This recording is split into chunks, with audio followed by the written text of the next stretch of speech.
it is easy to get attached to something that you see because it is a progress from where you were at. And like Kevin had said, you've got to be able to separate yourself from that and allow other people to help you take your tool to the next level. Welcome to the B2B Breakthrough podcast. We're here to bring you all the best knowledge, insights, and strategies from e-commerce experts, successful business owners, and the team at Alibaba.com that you'll need to grow your business and achieve your next big breakthrough. I'm your host, Ciara Cristo. Some folks have called me an indoor cat, and ordinarily that is a fair statement for me. But I'm feeling a little more at one with nature today. And as I'm getting prepared for this conversation with the dynamic duo behind the Better Tool Company, Marshall Day and Kevin Sagouspe. Marshall is a video directing and marketing mastermind, and Kevin is a manufacturing and business development whiz. They've teamed up to revolutionize the way we dig, rake, and beyond. Their invention, the Rak-O, an all-in-one gardening tool that's about to make your life a whole lot easier. So we're going to dig deep into their entrepreneurial journey from idea to reality. We'll also chat about the hurdles of launching a new product and explore how platforms like Alibaba.com can be a game changer for innovative startups. Marshall, Kevin, welcome to B2B Breakthrough. Thank you, Ciara. Thank you guys for being with us today. This is really exciting. I agree. We're absolutely pumped about being here. Thank you. Awesome. Now, just to address the massive check behind you real quick, you guys were winners of our Pitch the Pros competition at Co-Create this year. It was quite an exciting event. We were absolutely blessed and couldn't have had a better experience, and got to meet a whole group of wonderful people, and the experience just that Alibaba created was absolutely wonderful. So it was an honor to be a part of it, and even more exciting to win. Yes. We were so happy to have you guys there. You made a huge splash on stage, and I remember walking through the event space afterwards, and I mean, the people queued up to take a photo with you guys. You were a hit. It was crazy. Yeah, it was interesting. We had a lot of people out front, and just people coming up talking to us, people that like the product. Actually, we got to learn quite a bit about the product as well, meeting different people, them talking about different applications that they thought would be useful for it. So for us, it's just exciting to be out and talk about the product and show people, there is a better way to do gardening. We simplified this, we made it easy. And, in my head and in Kevin's head, it's been, this should be a slam dunk of a product, and for the response to be so well, it's very exciting. Yeah, and the networking that we developed while we were there was huge. Absolutely. We met some people that have furthered us along in our business just from that event. And it's only shout out Everett Taylor. Right? Exactly. People like that, it's just wonderful. I mean, it was a great opportunity. I mean, if anybody can get there and do it. Absolutely. Yeah. Wow, what a ringing endorsement. Well, it's a true statement. Absolutely. It's a great event. Oh, thank you guys. I'm glad you enjoyed it. Now, for most of our audience, these folks are just listening via audio, and they may not have a picture in their head of what Rak-O is. So to lay a quick foundation, can you give us a description of your product and how Rak-O came to be? Absolutely. Well, I'll give you the description first. The description is the Rak-O is an 8 to 22-inch retractable rake on the back of a hula hoe. Or a stirrup. Or a stirrup hoe, an action hoe. There are multiple different names actually for the specific style of hoe that it is. So you have a 8 to 22-inch retractable rake on the back of a stirrup hoe, hula hoe. Each unit has a bottle opener on it. Comes with 10 custom ducky bags that allow you to pick up animal waste. And then when you're done, this tool stands on its own, which a buddy pointed out is a great way to hang your jacket up when you're done doing yard work. And how it came about was, honestly, like everyone will probably come and say, I got so tired of losing the hula hoe. I use the hula hoe, and then I got to go find the rake. And then I got to go find the hula hoe when I'm done using the rake to get those weeds that I missed. So it was just this constant evolution of losing this tool. So one day I said, I'm just going to go to the store and go buy this tool that I had in mind. And when I showed up, it never existed. And for years and years and years, it continued to never exist. So fast forward, and now it does. Necessity is the mother of invention. We love it. Now, just to further the visual description here, you mentioned a retractable rake. So it starts at a pretty narrow width, and it opens up to. Can you tell us a little bit more about how that retraction works on the tool? This is an industrial tool. It's not flimsy at all. It slides on a stainless tube, so you can affix it any position like Marshall was talking about, wet or dry. It's going to hold. It's not going to slip around. The tines are made out of high tensile material, so they're not going to bend very easily. They got a good memory. So the hula ho is a hardened Rockwell 40C, so it's good and hard. So you're not going to wear it out. And it's a very, very quality built product. Like Damon said on the stage, which I love the video, he said, this thing is built like a Rolls Royce. So, it's when I was looking at it at Co-Create, it was reminding me of I live in New York now, but growing up in upstate New York, helping my parents with the yard work, we had like 3 or 4 plastic rakes, and we kept one because the handle was great, but it broke and it was wrapped in duct tape, and there was one that was narrow. And not even factoring in the hoe part of it, we needed 4 rakes to get through the fall, and this would have fixed a lot of family struggles in the early 2000s. So right, save time, space, and money. Yeah, there you go. Exactly. Then you got to draw straws of who was going to use it. Right. The other 3 didn't have to work. Oh, it would have started World War III, to be honest with you. I used it last week. Exactly. You get the broken plastic one. I get. My kids argue over it at the house all the time. I send them outside every Sunday to pick the animal waste up before the gardeners get there on Monday. And you always hear them bickering. Well, now I'm going to use the rake. I tell them there's a couple of them at the house. I don't know why we're arguing over the Rak-O right now. I was just going to say, you don't have a full stock just hanging out in your garage? There's only one. If you give kids a chance to argue, man, they'll just argue, So, yeah, it cracks me up. But they love using it. It's definitely simplified doing our yard work. I know that's for sure.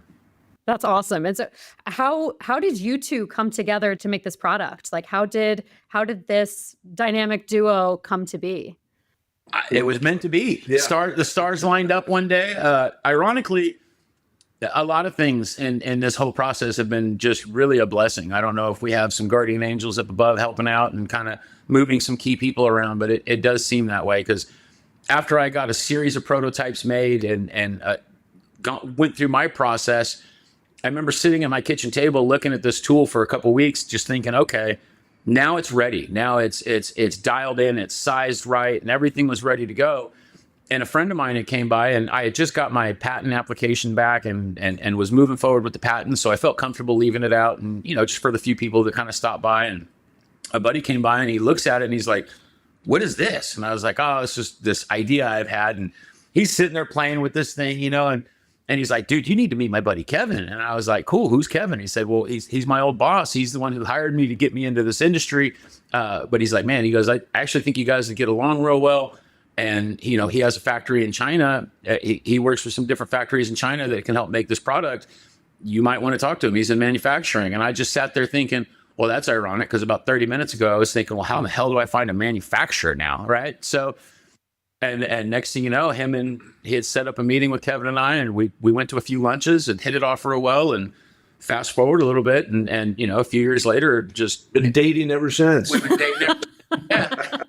I wanted a partner. I wanted someone that could walk this journey with me, that could help, answer the questions that he answers, and stand next to me when we're doing our pitch, and be a part of the company, not just someone that threw a couple dollars at it and said, okay, cool, kid, go make this happen. That's awesome. So when you had that early stage, that early conversation with your prototype, how did you develop that? Because that's a part of the conversation that I've had with a couple other entrepreneurs, where there's this question of the chicken and the egg. How do you get the funding to create a prototype? And do you need a prototype to start really, kicking it up into high gear to get the financing? And tell me a little bit about that process. When Marshall came to me and we met and he presented the idea, I looked at it and I said, oh, that's neat.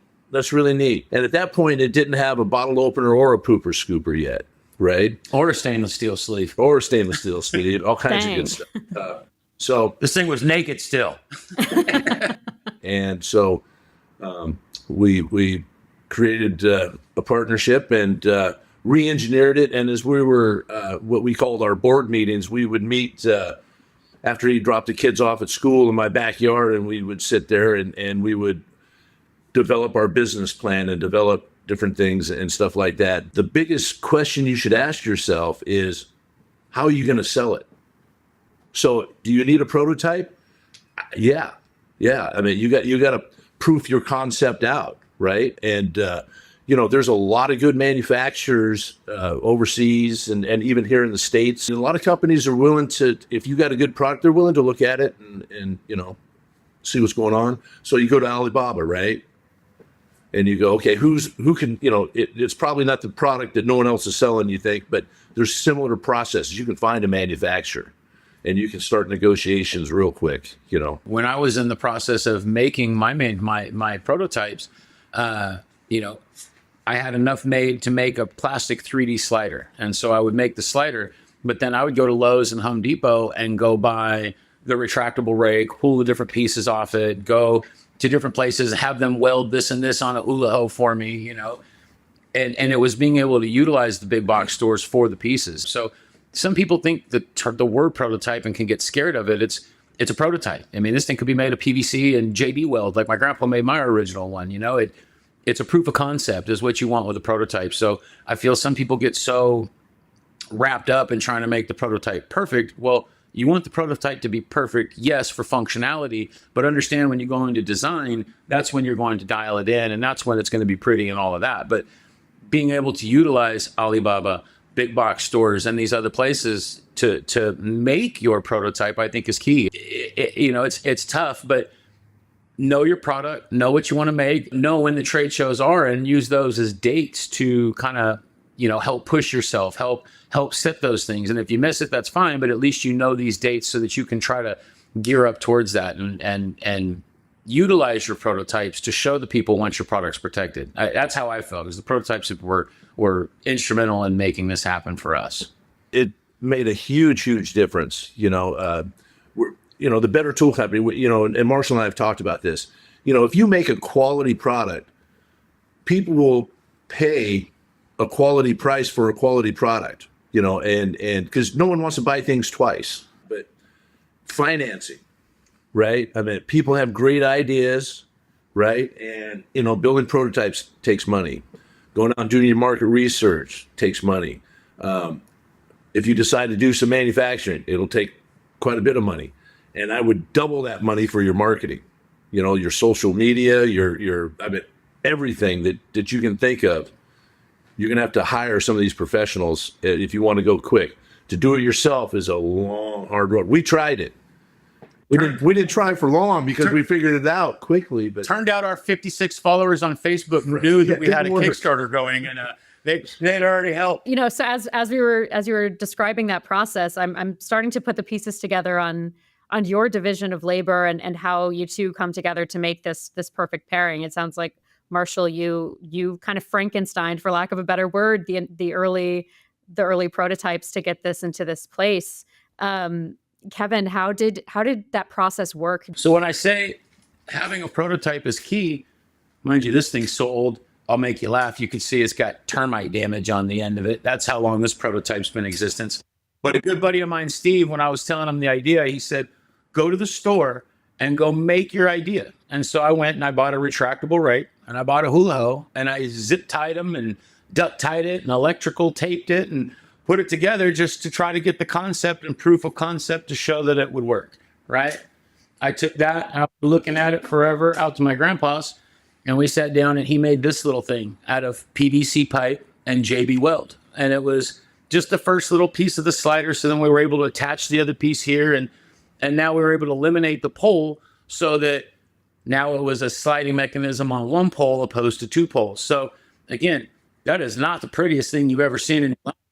This little piece, I bought at Lowe's or Home Depot, and then just a normal little PVC pipe, but it was this type of thing that allowed the actual product to happen. So, no, this isn't what I wanted to show up to lunch with Kevin to show him, but it was this that allowed me to show up to lunch, to have something to show Kevin. So it's very important to keep moving forward with your prototypes and allow them to progress and keep them so that you can show the evolution of your company and your product. And looking back to where it started with this specific tool right here, that specific slider right there, and then, the amount of tools sitting in front of us is a very exciting feeling.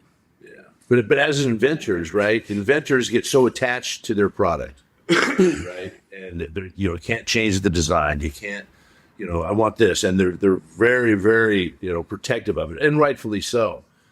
But, sometimes you need to step back and allow other people to give you that constructive criticism that have some expertise in certain areas and that kind of stuff. And Marshall has been really good about being able to do that. I threw a fit. Don't let him fool you. I've thrown a fit. No, but did it? I was wrong. I admit it, but I threw a fit.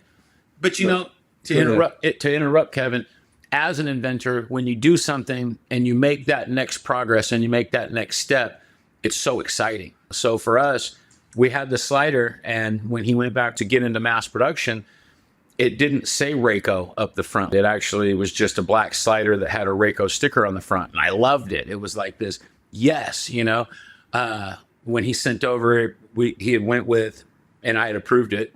And he had just the lettering up the front. And I thought it looked cool. And then I liked the other look better. Anyway, so fast forward, and I'm looking at a whole bunch that say Rak-O, and it was easy for me to sit back and call him and say, hey, man, you were right, bud. This thing looks way better, way more industrial the way this is now, and it's going to last forever versus a sticker that's going to fall off. However, it is easy to get attached to something that you see because it is a progress from where you were at. And like Kevin had said, you've got to be able to separate yourself from that and allow other people to help you take your tool to the next level. Right. So it was a rather really easy call for me to do.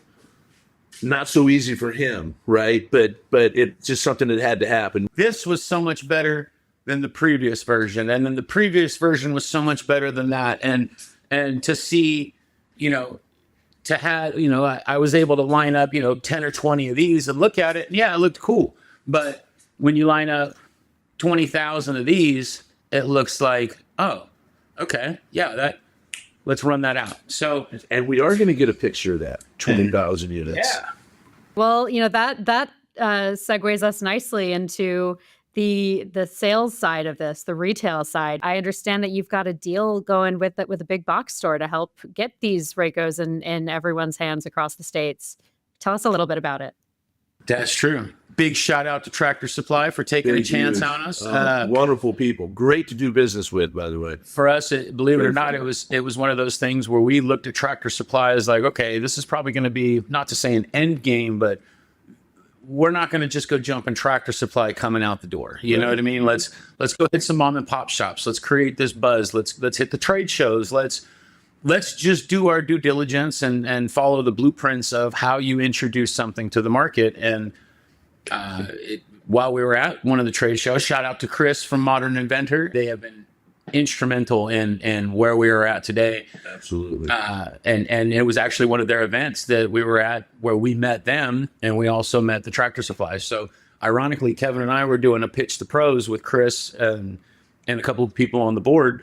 And while we were doing that, one of the Tractor Supply reps had stopped by and started talking to my daughter. And when we come walking out, she was like, yeah, this tool is absolutely amazing. And I think we should talk further. So what that turned into has been, at this point, I feel like we're living in a dream. So we're the anomaly that just got approved for a nationwide release. So we will be coming out the gate in 2,183 stores, and you'll be seeing the Rak-O nationwide here just after January. So we couldn't be more excited about that. Well, you had said it earlier. Both of you were kind of talking. You got to put yourself in the right position in front of the right people at the right time. We were at the National Hardware Show when Tractor Supply, when all the buyers from the bigger places and stuff, right? And I really like that kind of environment. We have not done like a vendor box store, the buyer days where you can go and do that. But we've talked to some people that have, and that's a tough road, and just. We're fortunate. That's amazing news. Congratulations. Oh, thank you. It's incredible. We're working with Retail Bound. They have additional stores at different outlets. What they help your company do as far as moving forward, as far as making sure you're organized, making sure that you're not getting fined for doing something wrong. They truly help walk you through the process and make it a smooth transition for you, as well as introduce you to new buyers and different people and bring different people on board. The reality is you got to get up. You got to go hit your local trade shows, hit the home and garden show. I mean, obviously depending on your product, but find the shows that are in your market. Find what show fits your demographic and go do those. For us, we were hitting the home and garden shows, and we had a great response at the home and garden shows. And that's when we took it over to the National Hardware Show. And the local home and garden shows are a great place to start, even if you have a prototype, because you can go and just gauge the interest of what you have. Is what I have something that people are going to want? Before I go jump knee deep into this, is this something that makes sense? You know, if this doesn't make sense, the local home and garden shows will let you know that. If you get a good response to the local home and garden shows, then start looking up the national shows so that you go get in front of the correct people, go get in front of the correct buyers. And for us, it was super exciting. I mean, our day out the gate, our first tools was sold at the local hardware show, or the Fresno Home and Garden Show, and 25 days later, we were at the National Hardware Show in Las Vegas. So literally, I mean, we just did a Dirt Monkey interview that just came out, and you know, he was like, well, what stores are you guys in, and this and that, and it's like, man, we've been in business 3 weeks, bud, you know. And he was like, wow, you guys are at the National Hardware Show and you've been in business 3 weeks? It's like, yep, and we're trying to get in every store moving, and let's hit the ground running. I want to turn back to the Tractor Supply Company conversation. What was the timeline from when you met them at the trade show to actually getting this agreement through? How was that process in terms of negotiation? And we signed in June. We met them in the end of March, and you know, when you're at the trade show, you're getting contacts, you meet everybody. So don't get discouraged if you text message someone, if you email someone and you don't hear back right away. And it was about June we locked in our vendors contract, and we've been just a continuous progression of that since then. So we got a store count in September. We got our official PO in November, and we got our delivery dates of tools that are being made as we speak. Now, how are you sustainably scaling to meet the demand of being in a big box store? I mean, you said freaking out, pulling our hair out. Oh, you know, okay. drink coffee all day. You know, no stress, no worries. Wolf thumbs up. So yeah, I go over on the production runs and make sure, you know, I set up all the quality control and whatever engineering, you know, we got to this point and that kind of thing.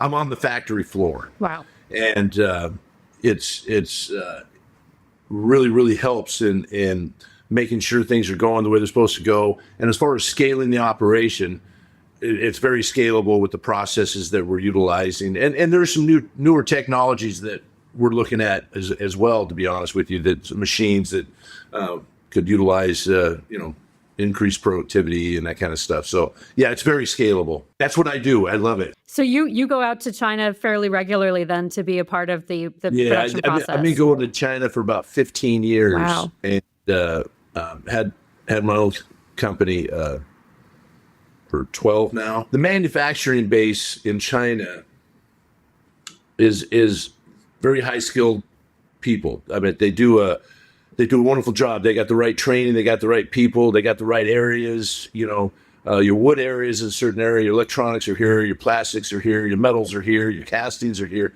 all the different stuff that I'm involved in. You know, and it's really nice, and people want to work with you. And like if we have a new project that we're doing, I go to Alibaba first thing, right? And I look, okay, who makes something similar? not just because we have credit.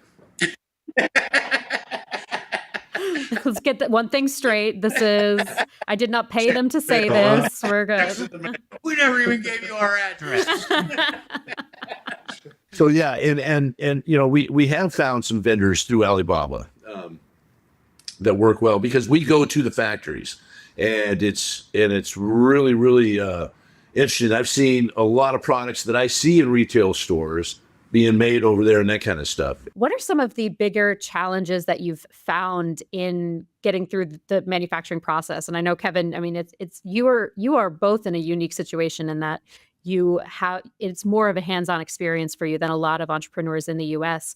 But, what are some things from your perspective that you would advise other entrepreneurs to pay closer attention to or be mindful of in the process that may make it more challenging for folks in similar positions? You've got to find somebody that you trust, right? And you got to do your due diligence. You need your NDAs. Get to a patent attorney.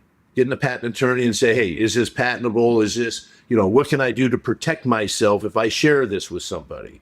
Things like that. And that money will be very well spent going forward. So finding a good partner, right? Someone you can trust, someone who's going to be there to support what your schedule is and the little nuances that you're going to want on your product, since you're the designer and inventor, you don't want to change anything, that type of thing.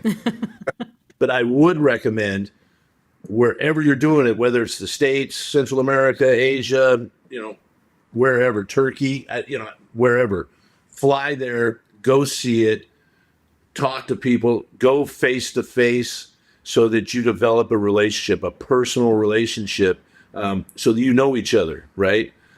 Emails are easy, Zooms are easy, right? When you're face to face, and you spend some good time with people, you'll know if this is the right connection or not.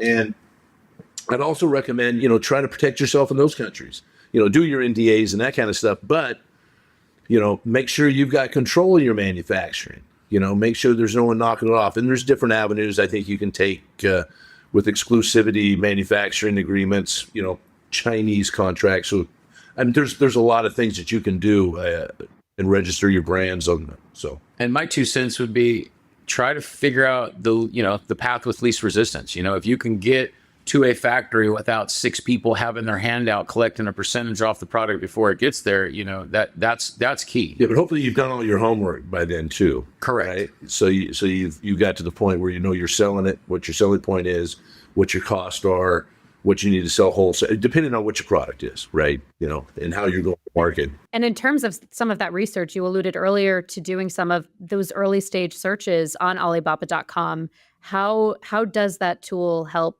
folks looking for manufacturers and suppliers identify the right characteristics, the right capabilities? How would you recommend using that as a tool, or would you recommend using that as a tool to do the legwork? Oh, absolutely. Absolutely. I would recommend that. So what we would do is, I would look on Alibaba, right? And I would say, okay, I'm looking to make a hoe, right? And obviously there's, we talked earlier, stirrup, action hoe, hula hoe, that type of thing. And so you find a manufacturer on Alibaba that is making hoes. You can send them a message, and there might be someone live to help you immediately, and if not, normally they get back to you the next day, no problem, right? And you can start this discussion of what you're really looking for. And maybe you're not making a stirrup hoe, but it's a metal fabrication, right? And, you can refine your searches for, all kinds of stuff in there, what you're looking for. And I'll tell you, by going over, you get even better deals by being face to face, right? Like we've had a vision with this, and I believe in the vision that we both have, like Marshall said earlier. And I think that confidence in our product, right, and the way it's built and the quality and everything that goes into it, when I'm talking to some of our suppliers, they feel that and see it. You mentioned going into these conversations, having a clear identity, knowing who you are, what you're selling. And I think part of that brand building is having something to stand for. And I think that's important for us as humans, and it's important for brands to identify what we care about beyond the functionality of our tool, beyond the product that we're selling. And you guys have some wheels in motion for some charitable giving and a cause that's close to your hearts. Can you tell us a little bit about that project you're working on?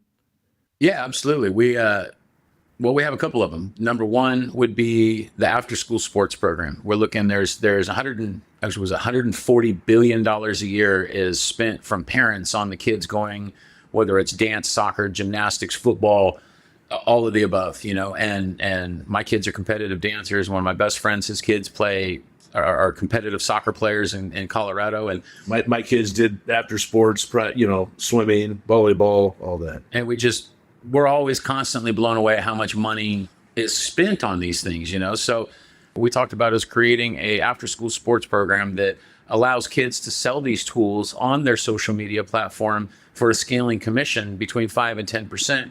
What we'll do as a company is come in and match that scaling commission of whatever you match, and then we'll pay that out to that company. And the goal is for all sports, even through colleges, And so if a college student say, hey, I'd like to make a couple extra dollars to go to college, cool. You go sell X amount of tools, make X amount of money, we'll match that and put it towards your scholarship. So Absolutely. That is one of our programs that we're looking at getting going. Another one is, unfortunately, my house burnt down in 2019, and I had 2 pets in the house. And in that process, I learned that fire departments don't have oxygen masks for pets. Unfortunately, when I pulled up, my boy pit bull was in the front yard, and they had an oxygen mask on him. And when I was asking where my female was, here came the firemen walking out of the house with her, and they had to pull the mask off my boy and go put it on my female. And when I asked why they had to pull it off, they said because they only had one, and that mask had just been donated. Unfortunately, he was already gone, and they couldn't spend any more time on him, so they were going to try to revive her, and they did. So in learning that there's 58,150 fire departments across the United States. There's 40,000 animals that die in fires each year. And my personal mission that I brought to Kevin was let's find out what we can do to donate masks in every area that these tools are sold throughout the United States. We didn't anticipate jumping nationwide right out the gate. So we've been speaking to a couple people about trying to create a program that allows us to generate these on a quicker program. But we'd like to try to make between 500,000 and 1 million masks to get to these fire departments, so that there is no longer pets that don't have these masks. And let's try to get that 40,000 pets that die each year to go the other way instead of continuing. And guess where and how we're going to obtain these units? Through Alibaba. Nice. We've actually been looking at sourcing, utilizing this check behind us to create the first $5,000 worth of masks to donate to the fire departments with the first order.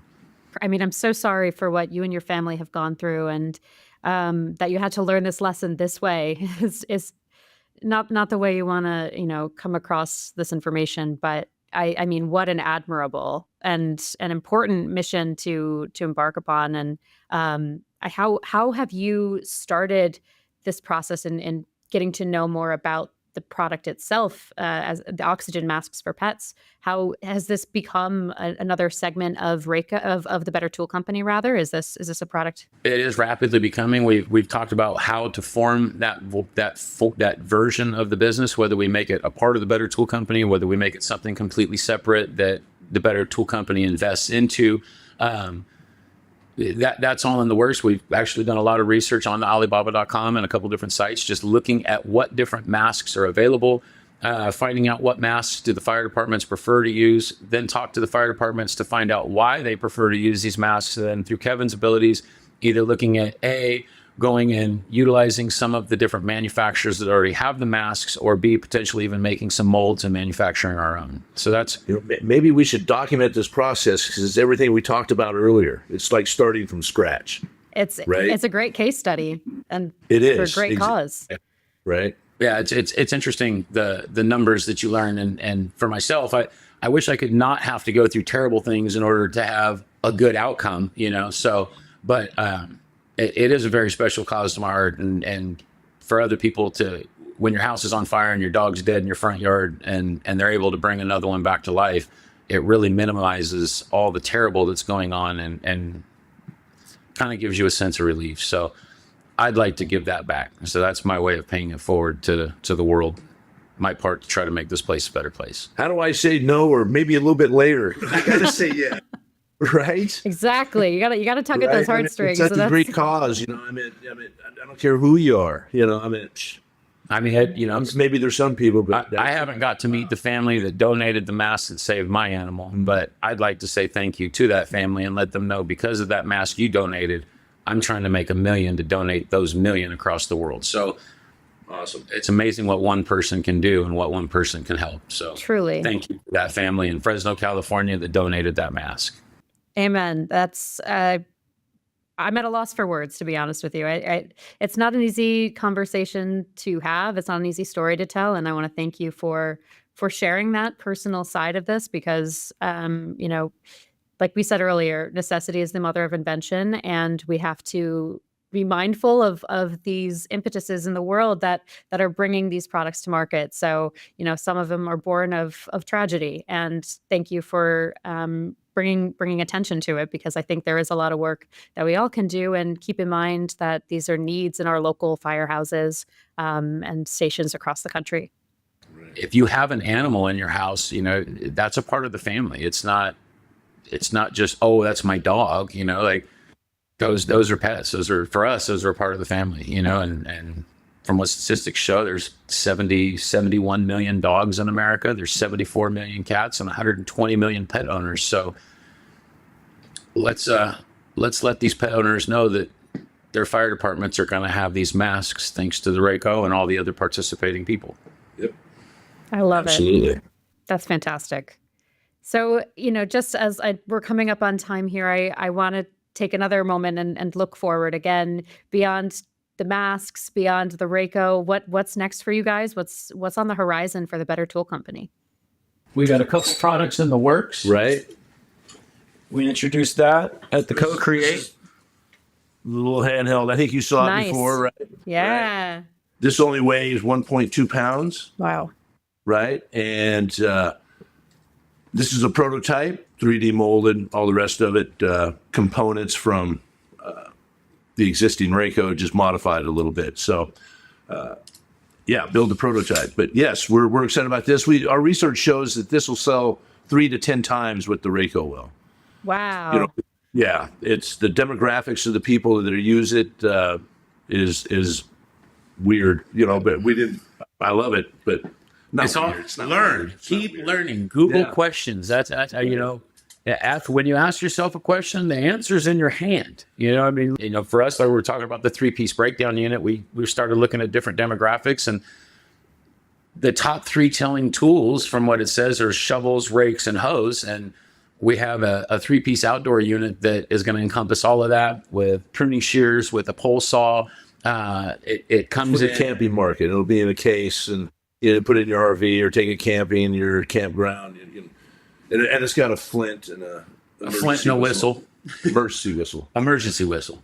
So, we've got other products besides that are in the works. The handheld, we're hoping to get out by June, by April, if we can.